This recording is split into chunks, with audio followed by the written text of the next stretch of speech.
हर्क साम्पाङको विजय चाहिँ साँच्चै नेपाली जनताको विजय लाग्छ मलाई। उहाँको त्यो सङ्घर्ष मैले हेरेको छु, एक्लो हेरेको छु। र उहाँको पहिलो पटकको चुनावमा म पनि फेरि दोस्रो पटकको चुनावमा म पनि प्रचारमा जाने भनेर अन्तिमसम्म गएको थियौँ। मेरो मसँग राम्रो सम्बन्ध पनि भएको मान्छे उहाँ हुनुहुन्थ्यो धेरै पटक। उहाँको त्यो एक्लो लडाइँ, त्यो लडाइँ यति सङ्घर्षपूर्ण लडाइँ थियो, यति जनताको हितमा त्यो लडाइँ थियो।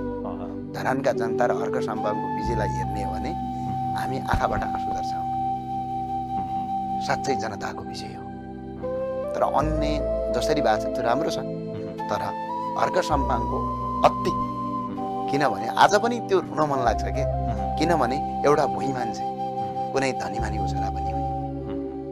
छ यहाँ धेरै धनीमानीका छोराहरू छन् होला ठुल्ठुलो ठाउँमा।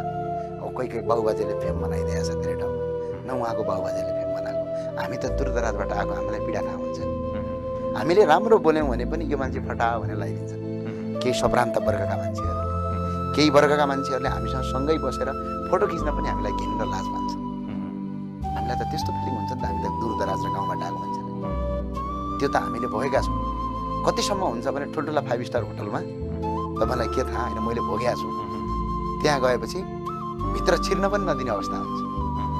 तर एउटा भुइँ मान्छेले जुन हिसाबमा धरानमा उहाँलाई जुन हेपिन थियो, जुन नगरपालिकाभित्र छिर्न दिइँदैन थियो, त्यो नगरपालिकामा आज हर्क साम्पाङ छ।